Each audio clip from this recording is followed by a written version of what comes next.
بیٹی کے گھر سے بھاگنے کی خبر جو ہی محلے میں پھیلی، کئی طرح کی باتیں ہونا شروع ہو گئیں۔ جوان بھائیوں کا گھر سے باہر نکلنا محال ہو گیا، رشتہ داروں نے منہ پھیر لیا، والدین بیٹی کے غم میں نڈھال تو دوسری جانب لوگوں کی چبھتی باتوں سے روز مرتے اور روز جیتے تھے۔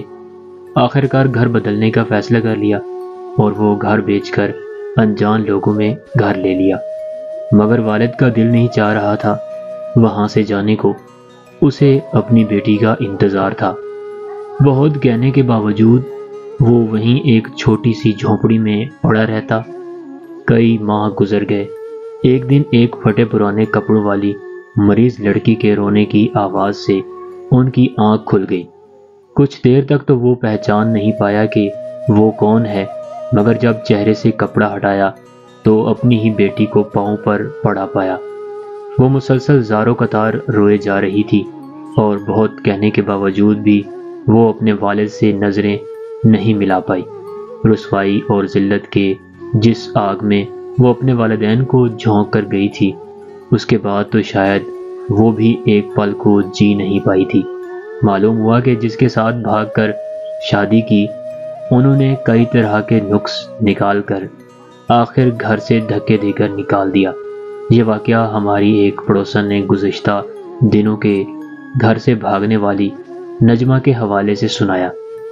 ہمارے معاشرے میں آئے دن ایسی داستانیں سننے کو ملتی ہیں کہ جب ایک لڑکا اور لڑکی جو کہ زیادہ تر اسٹوڈنٹ ہوتے ہیں ایک دوسرے کو پسند کرنے لگتے ہیں، پھر اگر لڑکی یا لڑکے کے گھر والوں کی رضامندی نہ ہو تو کورٹ میرج کر لی جاتی ہے۔ مجھے ان لڑکیوں پر بہت حیرت ہوتی ہے جو کسی غیر شخص کے لیے اپنے ماں باپ کو دکھ دیتی ہیں اور کورٹ میں جا کر شادی کر لیتی ہیں، وہ بھی اس معاشرے میں۔ انہوں نے کبھی سوچا ہے کہ اس واقعے کے بعد ان کے والدین کا کیا ہوگا؟ لوگ ان کو کتنے طعنے دیں گے؟ وہ لڑکیاں ایک پل کو سوچیں، کیا ماں باپ نے یہ دن دیکھنے کے لیے اولاد کو پیدا کیا تھا؟ ان کی پرورش کی، کھلایا پلایا، اچھے سے اچھا لباس پہنایا، تعلیم حاصل کرنے کا موقع دیا۔ ہمارے اکثر گھرانوں میں ملازمہ افورڈ نہیں کی جاتی۔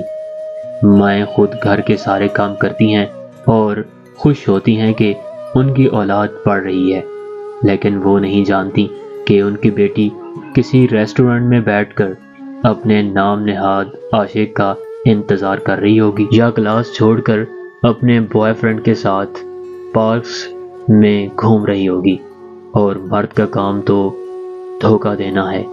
بس یہ عورت کی عقل پر منحصر ہے کہ اس دھوکے کا دورانیہ کتنا ہوگا۔ مرد صرف عورت سے کھیلتا ہے۔ ایسے موقع پر لوگوں کو اسلام یاد آتا ہے۔ بے شک ہر عاقل اور بالغ کو یہ حق حاصل ہے کہ وہ اپنی پسند کا اظہار کریں، لیکن تب جب والدین راضی ہوں۔ ماں باپ کو دکھ دے کر کبھی بھی کوئی خوش نہیں رہ سکتا۔ اس طرح کی پسند کی شادیوں میں اکثر دیکھا اور سنا یہی گیا ہے کہ لڑکے کے گھر والے لڑکی کو قبول نہیں کرتے، پھر ان لڑکیوں کو در در کی ٹھوکریں ہی کھانی پڑتی ہیں۔ پھر مرد جلد ہی اس محبت کے ڈرامے سے اکتا جاتا ہے، اس لیے اچانک اس کی ماں باپ سے محبت جاگ اٹھتی ہے اور وہ لڑکی کو چھوڑ دیتا ہے، اور پھر بعد میں وہی لڑکا کسی اور سے شادی کر کے گھر بسا لیتا ہے۔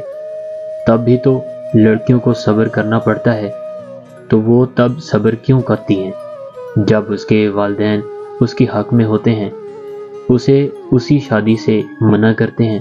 اگر وہ وہاں صبر کا مظاہرہ کریں تو اس دنیا میں اللہ ان کو ان کے صبر کا پھل دے گا، نہیں تو آخرت میں اس کا اجر ضرور ملے گا۔